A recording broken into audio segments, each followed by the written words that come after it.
call me Mystic Mike because I predict these things.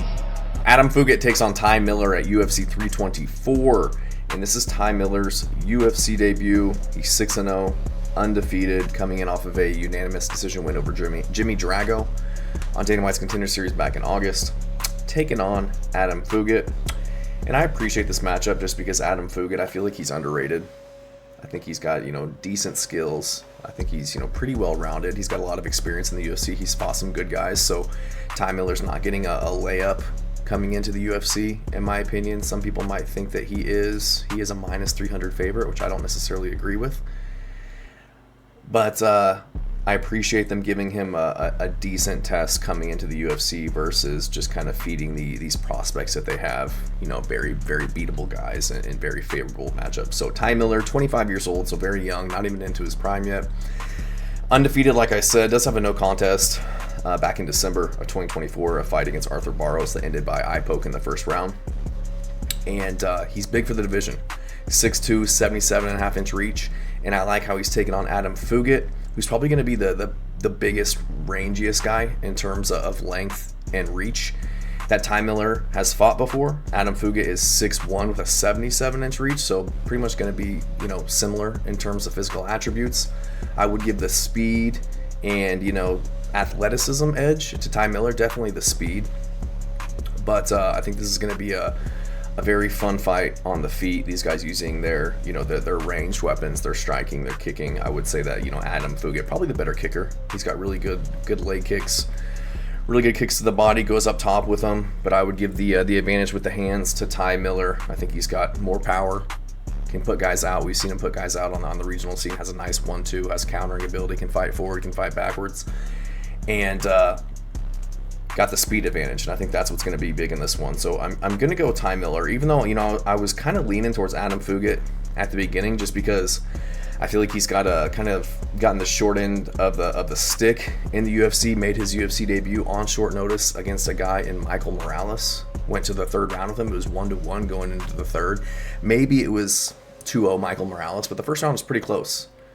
Fugit was able to get takedowns. They were both, exchanging strikes. Michael Morales did look like he was starting to slow down, but then he did get the finish in the third round. He gets a KO over Yusaku Kinoshita, and then he takes on another young up-and-comer, Mike Malott. Gets hurt to the body a few times in that fight, gets dropped, and then ends up getting arm and guillotine choke. Beats Josh Quinlan by split decision, and then gets Islam Dulatov. So it just seems like he's getting, prospect after prospect in the UFC, but against Islam Dulatov, he showed off his toughness. He's one of those guys, he can take a shot, but he'll keep moving forward. He's very gritty. He's a tough guy, but ended up getting put out pretty badly in that fight. And that was only, 7 months ago. So hopping right back in there against a guy in Ty Miller who hasn't been shown that he hasn't been hurt before. He's shown off a good chin.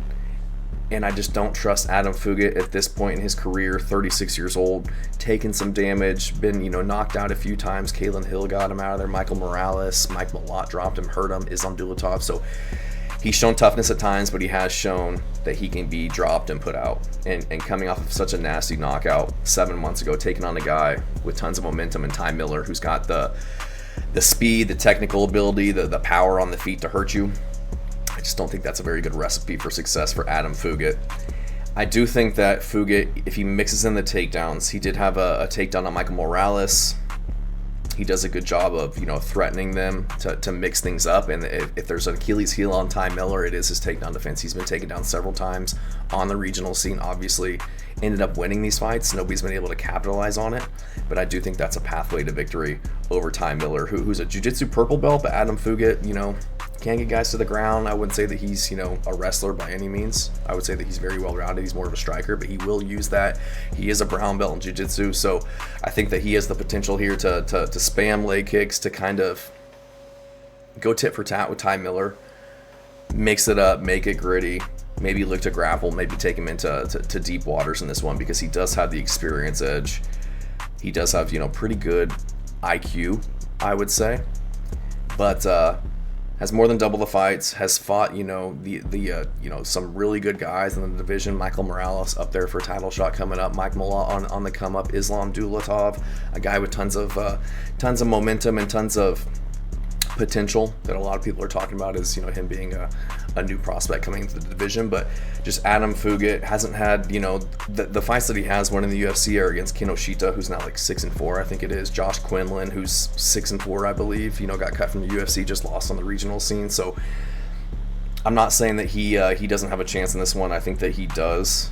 Just Ty Miller not having the most experience coming into this fight, hasn't fought near the level of caliber or fighter as Adam Fugit, or the competition that Adam Fugit has fought. But I do think that Ty Miller, being young, I think that he'll be continuously improving on his wrestling, on his takedown defense.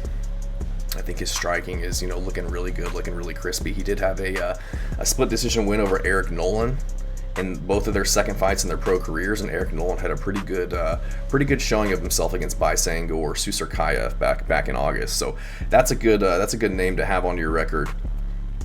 But I think that Ty Miller will get this done. I think that Adam Fugit is a live dog in this one. I think that he has the skill set, the toughness, the ability to kind of leverage his experience and his time in the Octagon to beat somebody like Ty Miller, who is fairly inexperienced in his career. But I'm going to go with Ty Miller in this one. I think that his hand speed and his power, his ability to kind of control the distance, the volume that he can put out there, I think that he'll be able to get the win over Adam Fugit. I imagine he'll catch him with a 1-2 down the pipe, similar to the way that he caught Charlebo back in the day. I think that Fugit, he's not the fastest guy in the world. He throws a lot of kicks. Sometimes he throws naked kicks, doesn't set him up. And I think that Ty Miller will start to kind of get his timing and start to look into counter the slower strikes and the kick game of Adam Fugit and get him out of there. So I'm going to go Ty Miller. I think he gets the knockout in his UFC debut, second or third round. Thanks.